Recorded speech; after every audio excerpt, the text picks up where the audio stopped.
नमो लोये सौहरिहन्ताणम् नमो लोये सौहृदानम् नमो लोये सौभागिर्याम् नमो लोये सौजयानम् नमो लोये सौत्रिकालवती सावनम् ओंकारमिन्दु संयुक्त नित्यम् जयन्ति योगिनः कामदम् मोक्षदम् चैव ओंकाराय नमो नमः मङ्गलम् भगवान् विरो मङ्गलम् गौतमोनि मङ्गलम् कुन्कुण्डारि विजेन्द्रमोसु मङ्गलम् नमः समरिसाराय स्वानुभूत्या तथास्ति चित् स्वभावाय भवाय सर्वः विभाव निरुद्ध निराकार।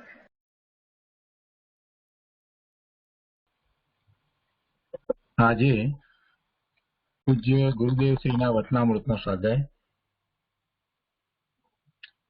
આપણે ગઈ વખતે વચનામૃત 265 સુધી સ્વાધ્યાય કર્યો છે.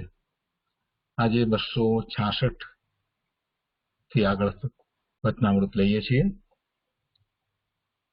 ગુરુદેવના વચનામૃત 266. જ્ઞાન આત્માનો સ્વભાવ છે. જ્ઞાનમાં કાળ ભેદ નથી, જ્ઞાનને વજન નથી અને જ્ઞાનમાં વિકાર નથી. જ્ઞાન આત્માનો સ્વભાવ છે.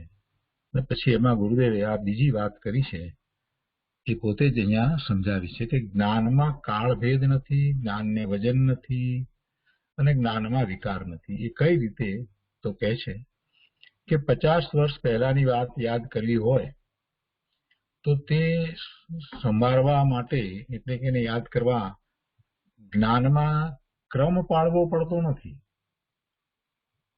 જેમ કાપડના 50 ટાંકા ઉપરા ઉપર ખડક્યા હોય, ગોઠવ્યા હોય અને એમાંથી નીચેનો ટાંકો કાઢવો હોય તો ઉપરના ટાંકા નીચે ઉતારવા પડે, કાઢવા પડે, ફેરવવા પડે અને પછી જ નીચેનો ટાંકો નીકળે. તો એવી રીતે જ્ઞાનમાં 50 વર્ષ પહેલાની વાત યાદ કરવા માટે વચલા 49 વર્ષની વાતને સંભાળવી પડતી નથી, એને કંઈ યાદ કરવી પડતી નથી. એ સીધે સીધું જ 50 વર્ષ પહેલાની વાતને આપણે સ્મૃતિમાં લાવી શકીએ છીએ, જ્ઞાનમાં લાવી શકીએ છીએ. અને એ પણ કેવી રીતે કે જે રીતે ગઈકાલની વાત યાદ આવે તે જ રીતે 50 વર્ષ પહેલાની વાત પણ ઝટ યાદ આવી શકે છે. માટે જ્ઞાનમાં કાળ ભેદ પડતો નથી. જો આ અપેક્ષાએ જ્ઞાનમાં કાળ ભેદ પડતો નથી. કાળને ખાઈ જાય એવો અરૂપી જ્ઞાન મૂર્તિ આત્મા છે. કાળ પછી એને ક્યાં નડે છે? જ્ઞાનમાં તો બધું જ એને છે. અને આત્માના જ્ઞાનનો વિચાર કરીએ તો એ તો કેવું છે, અનુભૂતિ થાય છે ને, એ તો પ્રત્યક્ષ છે. આ કાળભેદ નથી એ વાત સમજાવી. હવે આગળ વજન નથી એની વાત સમજાવે છે ગુરુદેવ. ગુરુદેવ કહે છે કે જ્ઞાન અરૂપી છે. તેથી જ્ઞાન ગમે તેટલું વધી જાય તો પણ તેનું વજન લાગતું નથી. એને ક્યાં મૂર્તિકપણું છે? મૂર્તિકપણું નથી. પછી ગમે તેટલું વધે તો એને ક્યાં વજન હોય? ઘણા પુસ્તકો જાણ્યા, ઘણા પુસ્તકોમાંથી એને જ્ઞાન પ્રાપ્ત કર્યું. તેથી જ્ઞાનમાં ભાર વધી જતો નથી, એટલે વજન વધી જતું નથી. એ રીતે જ્ઞાનને વજન નથી, માટે તે અરૂપી છે. બીજી રીતે કહીએ તો અરૂપી છે એને વળી વજન કેવું? એટલે કાળની વાત કરી, આ વજનની વાત કરી અને હવે ત્રીજી વાત કરે છે કે જ્ઞાન શુદ્ધ અવિકારી છે. જ્ઞાનમાં વિકાર નથી, વિકાર જ્ઞાનમાં નથી. જુવાનીમાં કામ, ક્રોધ આદિ વિકારી ભાવોથી ભરેલી કાળા કોયલા જેવી જિંદગી ગાળી હોય, પણ પછી જયારે તેને જ્ઞાનમાં યાદ કરે, પોતે પૂર્વે જેવા વિકારી ભાવ કર્યા હતા એટલે કે છે કે કાળા કોયલા જેવી જિંદગી ગાળી હોય એટલે કેવા વિકારી ભાવ ખૂબ કર્યા હોય. અને જયારે પછી પાછળથી જયારે એને યાદ કરે ત્યારે જ્ઞાન સાથે તે વિકાર થઈ આવતો નથી. યાદ કરીએ એટલે અત્યારે પાછો એ વિકાર થઈ જાય છે એમ થતું નથી. એટલે જ્ઞાનમાં ભલે એ સ્મૃતિમાં આવે છતાં એ વિકાર થઈ આવતો નથી. તેથી જ્ઞાન પોતે શુદ્ધ અવિકારી છે. જ્ઞાનમાં એ વિકાર આવતો નથી, જ્ઞાન મલિન થતું નથી. જ્ઞાન તો એવું ને એવું જ રહે છે. વિકાર પોતાની પર્યાયમાં થયો અને જયારે થયો તો એ વાતને અત્યારે યાદ કરીએ તો કઈ અત્યારે એ વિકારથી જ્ઞાન મલિન થઈ જાય એમ રહેતું નથી, એમ થતું નથી. એટલે જ્ઞાન પોતે શુદ્ધ અવિકારી છે. જો વિકારી હોય, જ્ઞાન વિકારી હોય તો પૂર્વના વિકારનું જ્ઞાન કરતા તે વિકાર પણ સાથે થઈ આવવો જોઈએ. તરત જ પછી એ વિકાર થવો જોઈએ, પણ એવું તો બનતું નથી. એવું તો બનતું નથી, એમ થતું નથી. આત્મા પોતે શુદ્ધ અવસ્થામાં રહીને વિકારનું જ્ઞાન કરી શકે છે. આ પ્રયોજનભૂત વાત છે કે આત્મા પોતે પોતાનામાં રહી અને પોતાને પૂર્વેની સ્મૃતિમાં જે કાંઈ વિકાર વગેરે થયા હોય એને યાદ કરે તો એ વિકાર થતો નથી. અને બહારમાં કોઈ પણ અશુદ્ધિ છે એ એને જ્ઞાનમાં જણાય છે તો એ કઈ અશુદ્ધિ એનામાં આવી જાય એમ પણ બનતું નથી. એટલે જ્ઞાન જ્ઞાન ભાવે જ રહે છે. જ્ઞેયકૃત મલિનતા જ્ઞાનમાં વ્યાપતી નથી, પહોંચતી નથી. આત્મા પોતે શુદ્ધ અવસ્થામાં રહીને વિકારનું જ્ઞાન કરી શકે છે. અવસ્થામાં પરના અવલંબનથી ક્ષણિક વિકાર થાય છે તેને અવિકારી સ્વભાવના ભાન વડે સર્વથા તોડી શકાય છે.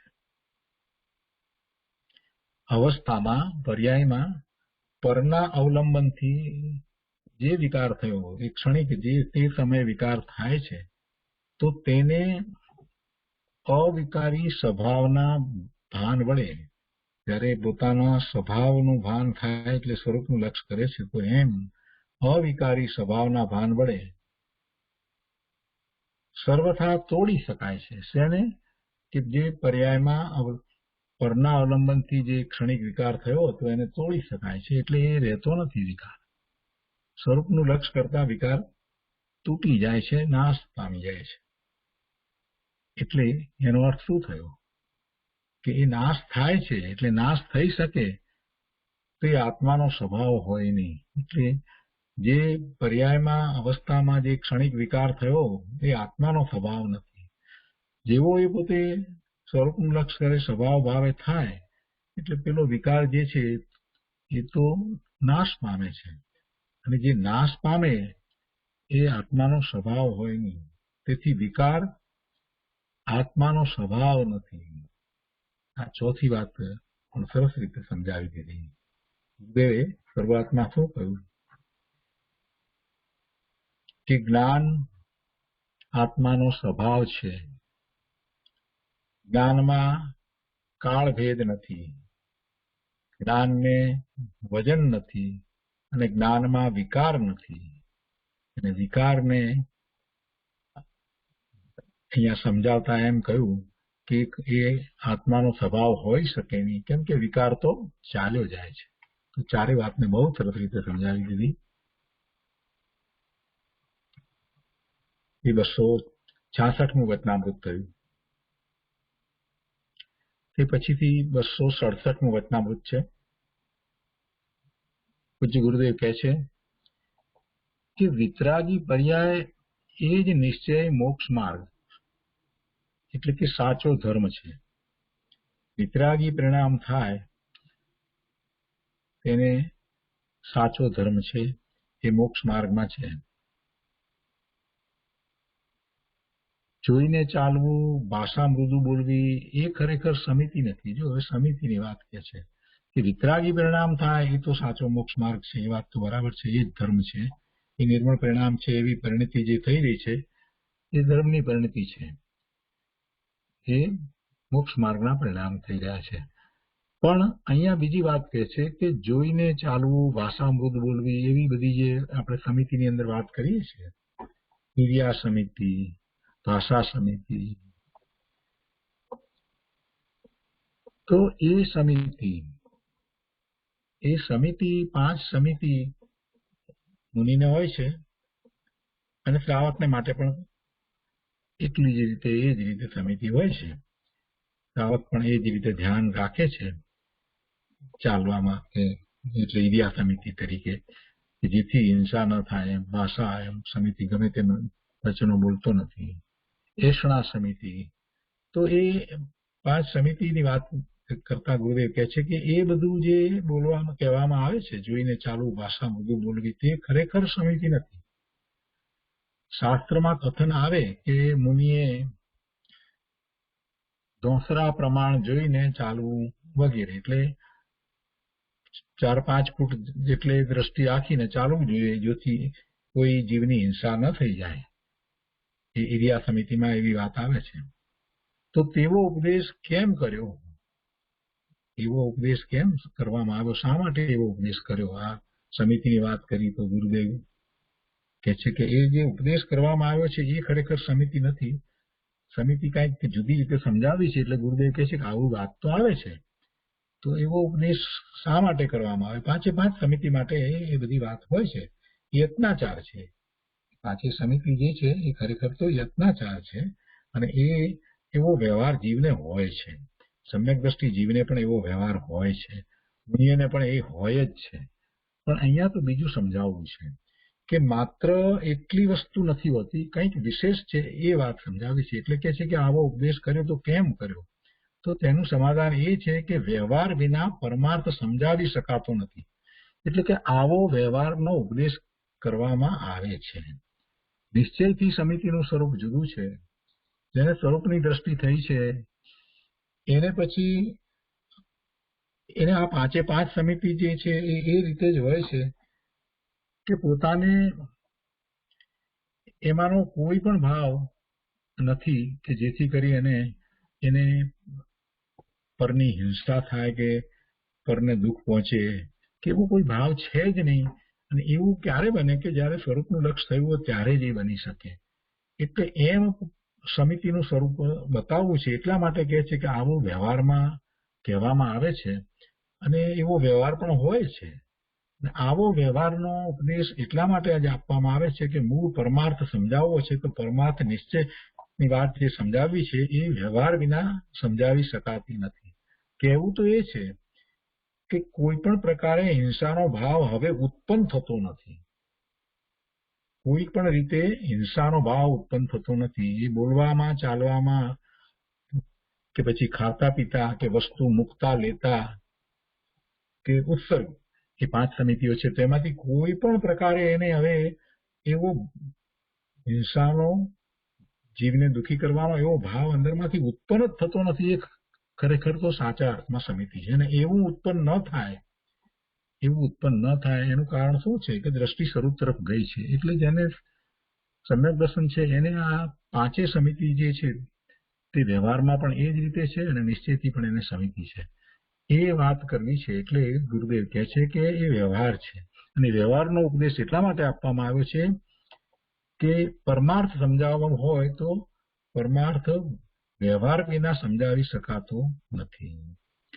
અને પછી સમયસારની ગાથાનું ઉદાહરણ લીધું છે કે સ્વસ્તિ શબ્દનો અર્થ મ્લેચ્છ ન સમજી શકે એવો આદિવાસી જે હોય કે કોઈ, તો એ સ્વસ્તિ શબ્દનો અર્થ ન સમજી શકે તો એને એની ભાષામાં સમજાવવો પડે. એને સમજાવવો હોય તો એની ભાષામાં સમજાવવો પડે. સ્વસ્તિનો અર્થ એની ભાષામાં એમ કહે કે ભાઈ તારું અવિનાશી કલ્યાણ થાવ, તો તે જીવ સમજી શકે છે કે આ સ્વસ્તિ કહ્યું એટલે શું, તારું અવિનાશી કલ્યાણ થાવ, એમ આશીર્વાદ આપ્યા છે, એટલે એ જીવ સમજી શકે છે. એટલે એવો વ્યવહાર હોય છે. મ્લેચ્છને મ્લેચ્છની ભાષામાં સમજાવવામાં આવે છે, એમ ત્યાં ગાથાની અંદર કહ્યું છે, અને આ ઉદાહરણ લેવામાં આવ્યું છે. એટલે પરમાર્થ સમજાવવો છે તો પરમાર્થને વ્યવહાર દ્વારા સમજાવવામાં આવે છે. આત્મામાં દર્શન, જ્ઞાન, ચારિત્ર એવા ભેદ પાડીને સમજાવે છે. પણ તે ભેદ કહેવા માત્ર છે. આત્મામાં ખરેખર એવા ભેદ નથી. આત્મા અભેદ છે. દર્શન, જ્ઞાન, ચારિત્રના ભેદ આત્મામાં પડતા નથી. અને જ્યારે નિર્મળ પરિણામ થાય છે તો એમાં સમ્યક દર્શન, સમ્યક જ્ઞાન, સમ્યક ચારિત્રની પર્યાય એવી 3 પર્યાય નથી, એક જ પર્યાય છે. પણ સમજાવવા માટે એવા ભેદ પાડીને કહેવામાં આવે છે. અને જે અભેદ છે એને સમજાવવા માટે ભેદ પાડવા એને વ્યવહાર કહેવાય. જેમાં ભેદ નથી એને સમજાવવા માટે ભેદ પાડવામાં આવે એટલે એને વ્યવહાર કહેવાય. એટલે આવો વ્યવહાર હોય છે. આત્મા તો અભેદ છે. આત્માના સ્વરૂપને સમજાવવા માટે ભેદ પાડીને અનેક અપેક્ષાથી વાત કરવામાં આવે. આનંદ ગુણનો પિંડ એમ પણ કહેવામાં આવે. અને પછી ગુણોનું વર્ણન પણ હોય, આ બધું હોય, પણ છતાંય આત્મા અખંડ અભેદ વસ્તુ છે. પણ એનું મહાત્મા આવે એને સમજાવવું છે એટલા માટે ભેદ પાડીને કહેવાય. અને ભેદ પાડ્યો એટલે વ્યવહાર કહેવાય. વળી કહે છે કે વળી વ્યવહાર અંગીકાર કરાવવા વ્યવહાર કહેતા નથી. એટલે વ્યવહાર તો માત્ર નિશ્ચયને સમજાવવા માટે, પરમાર્થને સમજાવવા માટે કહેવામાં આવ્યો છે. એ વ્યવહારને અંગીકાર કરવાની કોઈ વાત નથી. મ્લેચ્છને સમજાવવા માટે એની ભાષામાં એને સમજાવવામાં આવ્યું, પણ એનો અર્થ એવો નથી કે પોતે મ્લેચ્છ બની જવું. એ વાત ત્યાં ગાથામાં પણ કરી છે.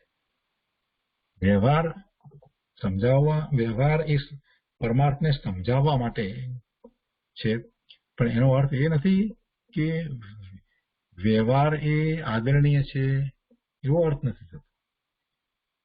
વ્યવહાર દ્વારા જ ઉપદેશ આપી શકાય છે, એટલે વ્યવહાર વિના પરમાર્થનો ઉપદેશ અશક્ય છે.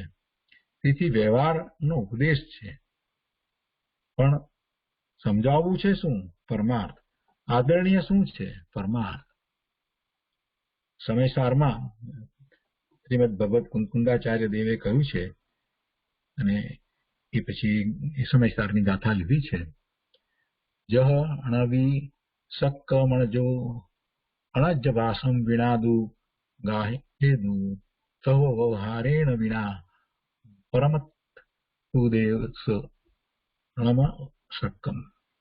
જેમ અનાર્યને એટલે મ્લેચ્છને મ્લેચ્છ ભાષા વિના અર્થ ગ્રહણ કરાવવાનું શક્ય નથી, તેમ વ્યવહાર વિના પરમાર્થનો ઉપદેશ અશક્ય છે. તેથી વ્યવહારનો ઉપદેશ છે. નિશ્ચયને અંગીકાર કરાવવા માટે વ્યવહાર વડે ઉપદેશ દેવામાં આવે છે, પરંતુ વ્યવહાર છે તે અંગીકાર કરવા યોગ્ય નથી. મ્લેચ્છને સમજાવીએ પણ આપણે મ્લેચ્છ બની જવાનું નથી, એવું પણ ત્યાં કહેવામાં આવ્યું છે. નિશ્ચયને અંગીકાર કરવાનો છે, વ્યવહાર અંગીકાર કરાવવાનો નથી. અહીંયા ભેદ પાડીને જે કહેવામાં આવે છે એને વ્યવહાર કહેવાય છે. એ અપેક્ષાથી આખી વાતને સમજાવવામાં આવી છે. એટલે પરમાર્થ નો ઉપદેશ એ વ્યવહાર દ્વારા થાય છે. એ વિના પરમાર્થનો ઉપદેશ શક્ય નથી. એ 267મું વચનામૃત થયું. તે પછીથી 268મું વચનામૃત છે. આત્મા તદ્દન જ્ઞાયક છે.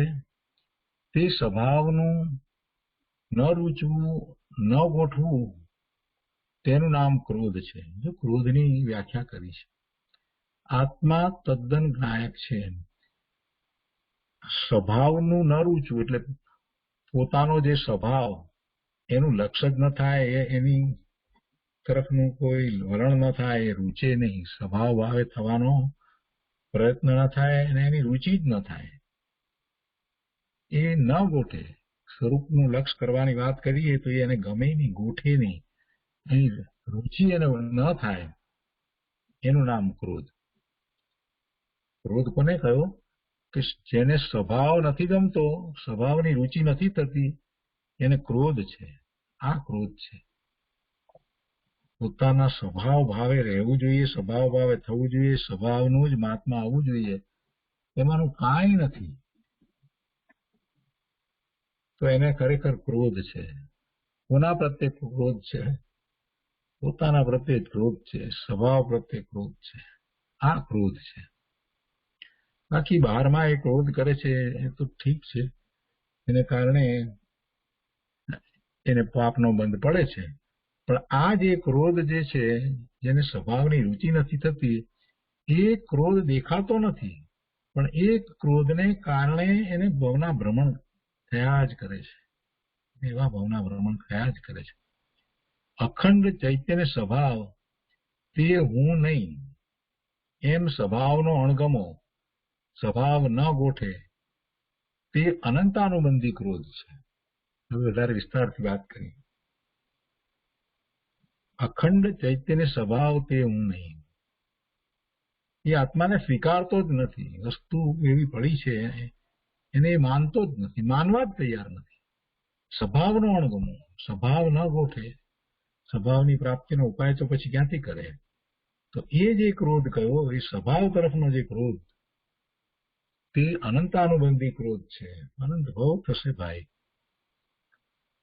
વસ્તુ અખંડ છે, બધા ભંગ ભેદ અજીવના સંબંધે દેખાય છે. વસ્તુમાં તો ક્યાંય ભેદ પડતા નથી, વસ્તુ તો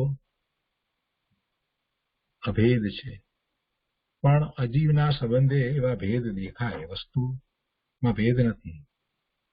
દ્રષ્ટિમાં તે અખંડ સ્વભાવનું પોષણ ન થવું તે ક્રોધ છે. શ્રદ્ધા અખંડ અભેદ સ્વભાવની થવી નહીં, અને એ જાણી હોય તો એને પોસાય નહીં, એ ક્રોધ છે. અખંડને બદલે વસ્તુને ભેદ રૂપે માને, એમાં ભંગ માને.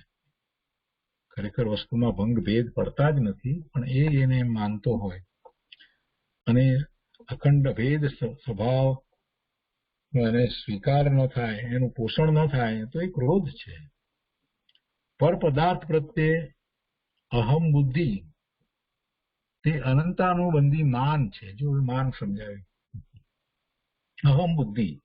અહમ બુદ્ધિ એટલે માન, અભિમાન. તો અહમ બુદ્ધિ તો પોતાને સ્વને વિશે હોવી જોઈએ ને. અહમ બુદ્ધિ તો સ્વને વિશે હોવી જોઈએ, પણ આને સ્વને વિશે અહમ બુદ્ધિ નથી. સ્વને વિશે અહમ બુદ્ધિ નથી, અને પરને વિશે પોતાપણાની બુદ્ધિ અહમ બુદ્ધિ છે. તો એ અનંતાનુબંધી માન છે. બહુ વિચાર કરવા જેવી વાત છે. પરને વિશે પોતાપણાની બુદ્ધિ જે છે, એમાં એને માન કસાય પોસાય છે, ને કેવું માન, અનંતાનુબંધી એવા એને એમાં અભિમાન છે, એવા એને બંધ પડે છે. પરમાં અહમ બુદ્ધિ તે અનંતાનુબંધી માન છે. વસ્તુનો સ્વભાવ જેવો છે તેવો નહીં માનતા, આડ મારી અને બીજી રીતે ખતવવું, તેનું નામ અનંતાનુબંધી માયા છે. વસ્તુનો સ્વભાવ જેવો છે તેવો ન માનવો, અને પછી એને બદલે એને બીજી રીતે માનવું, એનું નામ અનંતાનુબંધી માયા છે. આડ મારી એમ શબ્દ મૂક્યા છે. જાણી જોઈ અને વસ્તુનો સ્વભાવ કહેવામાં આવ્યો છતાં પણ એને બીજી રીતે માનવો, એ માયાચાર, પોતાના સ્વભાવ માટેનો એવો માયાચાર, એ અનંતાનુબંધી માયા છે. ક્રોધ માન માયાની વાત થઈ, અને હવે લોભની વાત કરે છે કે સ્વભાવની ભાવના ચૂકીને વિકારની ઈચ્છા કરવી તે અનંતાનુબંધી લોભ છે. સ્વભાવની ભાવના ચૂકી અને વિકારની ઈચ્છા કરવી તે અનંતાનુબંધી લોભ છે. એનો પાર આવે જ નહીં, વિકારનો પાર આવે જ નહીં. જો સ્વભાવ ભાવે થાય તો પછી વિકારી પરિણામ ઉત્પન્ન થતા જ નથી. પણ સ્વભાવની ભાવના કરતો નથી, એમાં એકાગ્રતાનો પ્રયત્ન કરતો નથી, એનો સ્વીકાર નથી થયો, અને બહારની પરની ઈચ્છામાં એ રહ્યો છે, તો ગુરુદેવ કહે છે કે એવી વિકારની ઈચ્છા કરવી, સ્વભાવની ભાવના છોડીને, એ અનંતાનુબંધી લોભ છે. તો એ રીતે 268નું વચનામૃત થયું. એ પછી 269નું વચનામૃત છે. ગુરુદેવ કહે છે કે ભરત ચક્રવર્તી અને બાહુબલી બંને ભાઈને લડાઈ થઈ. સાધારણ વ્યક્તિને તો એવું લાગે કે આ સમ્યક જ્ઞાની વળી બંને ભાઈ વળી એ જ ભવે બંને મોક્ષ જવાના, અને આ શું? કોઈને પણ એમ લાગે કે આ બંને તો સમ્યક જ્ઞાની છે, સમ્યક દ્રષ્ટિ છે, પાછા બંને ભાઈ, અને પાછા બંને આ જ ભવે મોક્ષે જવાના છે, અને આ લડાઈમાં ઉભા રહ્યા. એને એમ લાગે તે સમજાવે છે કે પરંતુ લડાઈ વખતે પણ ભાન છે, બંનેને ભાન છે કે હું આ બધાથી ભિન્ન છું. તે લડાઈના જ્ઞાતા છે. લડાઈ થઈ રહી છે બંને વચ્ચે, ત્યારે પણ એ આ જે થઈ રહ્યું છે એના જ્ઞાતા છે. એ રુચિપૂર્વક પોતાનું કાર્ય એમ કરીને નથી કરતા, એ થઈ રહ્યું છે એમ એના જ્ઞાતા થઈ જાય છે. બધાથી ભિન્ન છું, હું આ બધાથી ભિન્ન છું એવું અંદરમાં સતત ભાન તો વર્તે જ છે. પોતે જે છે એને કઈ ભૂલી નથી જતા. એ લડાઈના પણ જ્ઞાતા છે. જે ક્રોધ થાય છે તો તે ક્રોધના પણ જ્ઞાતા છે. ક્રોધના પણ જ્ઞાતા છે. પર્યાયમાં જે ક્રોધ થાય છે તો એના પણ જ્ઞાતા છે. પોતાના શુદ્ધ પવિત્ર આનંદ ઘન સ્વભાવનું ભાન વર્તે છે. સતત એવું ભાન વર્તે છે. પોતાનો જે સ્વભાવ, જે અનુભૂતિ થઈ છે, સમ્યક દ્રષ્ટિ છે ને, એટલે અનુભવ થયો છે, તો પોતાનો શુદ્ધ પવિત્ર આનંદ સ્વરૂપ એનું ભાન વર્તે છે. પરંતુ એવા સ્વભાવ ભાવે પોતે અત્યારે નથી. સ્વભાવ ભાવમાં રહેવામાં અસ્થિરતા છે. ત્યાં રહેતા નથી, બહારમાં છે. પણ બહારમાં છે તોય પરિણતિ તો શુદ્ધ છે. પોતે પોતાને ભૂલ્યા નથી, એટલે એવી અસ્થિરતા છે. સ્વરૂપમાં સ્થિરતા નથી, એ અસ્થિરતા છે. એટલે કે છે કે પરંતુ અસ્થિરતા છે, તેથી લડાઈમાં ઉભા છે.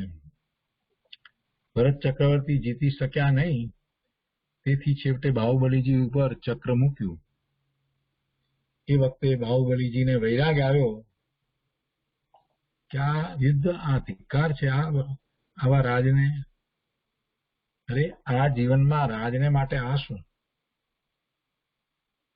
અને એવો વિકલ્પ આવ્યો, અને પછી તરત જ ત્યાંથી એ નીકળીને જાતે જ મુનિ દીક્ષા ગ્રહણ કરી લે છે. જ્ઞાની પુણ્યથી પણ રાજી નથી અને પુણ્યના ફળથી પણ રાજી નથી. આમાંથી ગુરુદેવે આ વાત કાઢી છે કે જ્ઞાની પુણ્ય કે પુણ્યના ફળથી કઈ રાજી થતા નથી. જ્ઞાનીને તો સ્વભાવ ભાવે રહેવું એ જ પોસાય છે, એનાથી જે રાજી છે. બાહુબલીજી કહે છે કે હું ચિદાનંદ આત્મા પરથી ભિન્ન છું, એવા મને આ ન હોય, મને આ ન શોભે. પોતે જ્ઞાન આનંદ સ્વરૂપ ભગવાન આત્મા, એને આ રાજ ને એને માટે લડાઈ ને આ બધું હોય, એવો વિચાર આવતા બાહુબલીજી તો નીકળી જાય છે અને મુનિ દીક્ષા ગ્રહણ કરી લે છે. તો એમના અંતરમાં જે ભાવ આવ્યા હોય એની વાત કરતા ગુરુદેવ કહે છે કે બાહુબલીજી કહે છે કે હું ચિદાનંદ આત્મા, જ્ઞાન આનંદ સ્વરૂપી ભગવાન આત્મા, બધાથી જુદો છું, પરથી ભિન્ન. એને વળી આ હોય, આ લડાઈ હોય, આ ન શોભે. વિકાર છે આ રાજને. એમ વૈરાગ્ય આવતા મુનિપણું લીધું. એમ વૈરાગ્ય આવ્યો અને મુનિ દીક્ષાનું ગ્રહણ કર્યું. અને પછી તો આપણે જાણીએ છીએ કે પોતે ધ્યાનમાં એવા ઉતરી ગયા અને છેવટે કેવળ જ્ઞાન પણ પ્રગટ કર્યું.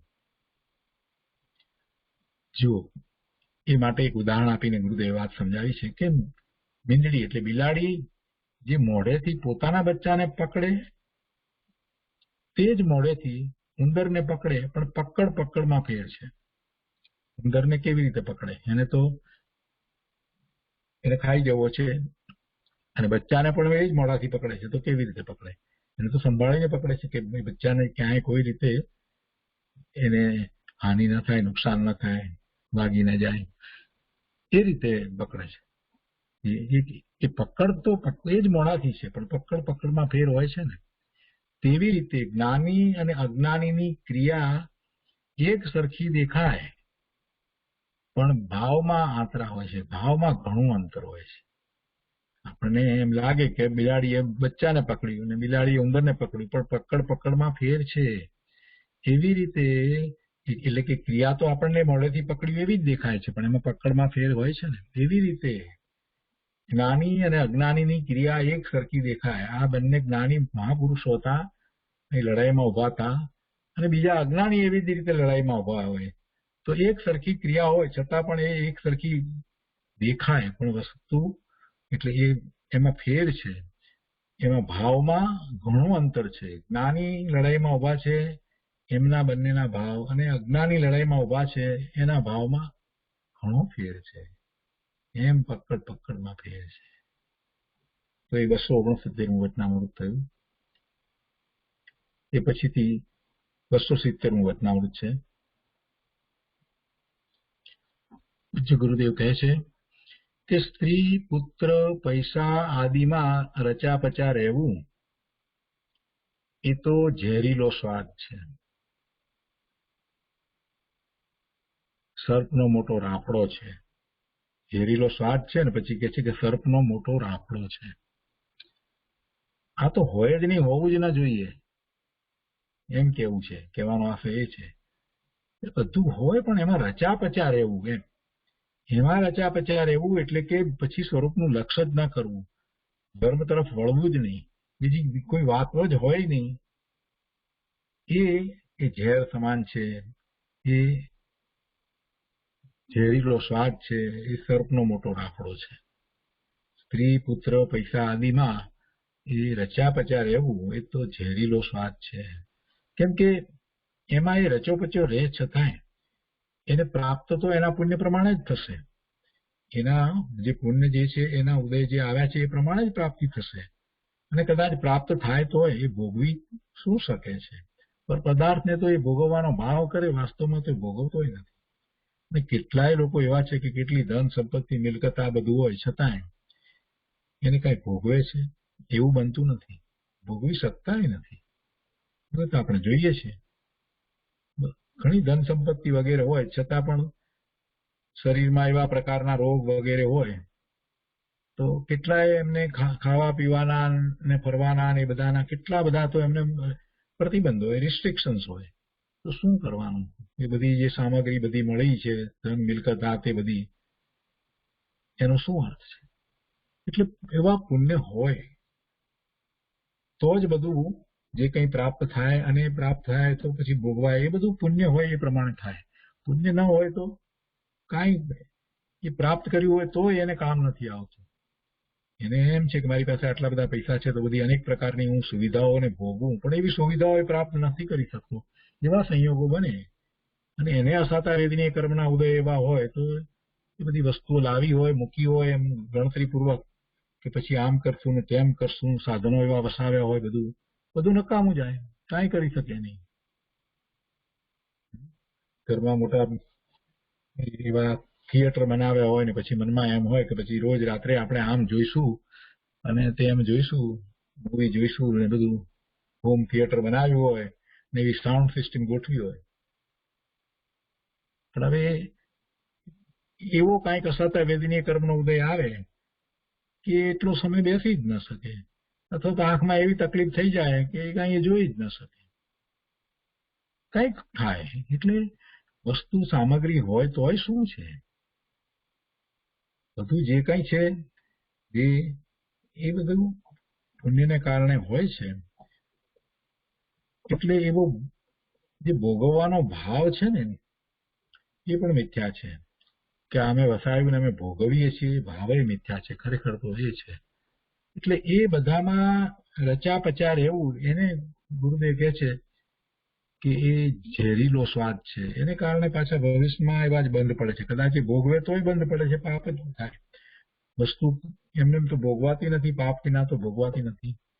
એટલે કહે છે કે સર્પનો મોટો રાફડો છે. પણ શુભ ભાવમાં આવવું તે પણ સંસાર છે. બીજી વાત સાથે એ લીધી કે આ તો બધું છે જ, એમાં ને એમાં રહ્યા હોય, પાપના ભાવમાં રહ્યા હોય, અને કેટલાય પ્રકારે એવા ભાવ કરી, એવા પાપના ભાવ કરી અને ધન સંપત્તિ એકઠી કરતા હોય, આ બધું હોય તો પાપ તો છે. અને એનો ભોગવવાનો ભાવ એમાં પડ્યો હોય એટલે પાપ તો છે. પણ શુભ ભાવમાં આવવું તે પણ સંસાર છે. એથી કંઈ સંસાર મટી જતો નથી. શુદ્ધ ભાવે થવું, શુદ્ધ ભાવે થવાનો એકમાત્ર ઉપાય છે કે જે દ્વારા સંસાર મટે. એટલે છે કે પણ શુભ ભાવમાં આવવું એ પણ સંસાર છે. પેલું તો પાપ છે એટલે તો ભાવના ભ્રમણ થાય, પણ પુણ્યને કારણે શુભ ભાવ જે છે તો એને કારણે પણ એને સંસાર જ રહેશે. પણ એથી કાંઈ ભાવના ભ્રમણ અટકતા નથી. પુરુષાર્થ શું હોય? પુરુષાર્થ કેવો હોવો જોઈએ? તો કે છે કે પરમ પુરુષાર્થથી મહાજ્ઞાનીઓએ અંદરમાં ગુમ થયા તે બહાર ના આવ્યા, અથવા તો અંદરમાં એ પોતે ગુપ્ત થયા તે બહાર ના આવ્યા. તો એવો પુરુષાર્થ સ્વરૂપમાં ગુપ્ત થઈ જવું, એટલે શુદ્ધ ભાવે પરિણમી જવું, એ અમૃત સમાન છે. અને આ બહારમાં જે કંઈ ભાવે રોકાઈ રહેવું એ બધું ઝેર સમાન છે. આ બધો બહારમાં રચા પચા રહેવું એ ઝેરીલો સ્વાદ છે. અને જે મહાપુરુષોએ પુરુષાર્થ કર્યો છે પોતાના સ્વરૂપમાં, જે ગુપ્ત થયા, ગુમ થયા, આમાં જે રહી ગયા, એમને અમૃતનો સ્વાદ આવ્યો છે. એટલે એમનો વિચાર કરી અને એમના પંથે ચાલવું, એમને અનુસરવું. એમાં 270મું વચનામૃત છે. તો આજે પૂજ્ય ગુરુદેવના વચનામૃતની સાથે અહીંયા આપણે પૂરો કરીએ છીએ. હવે સુખધામ બોલીએ.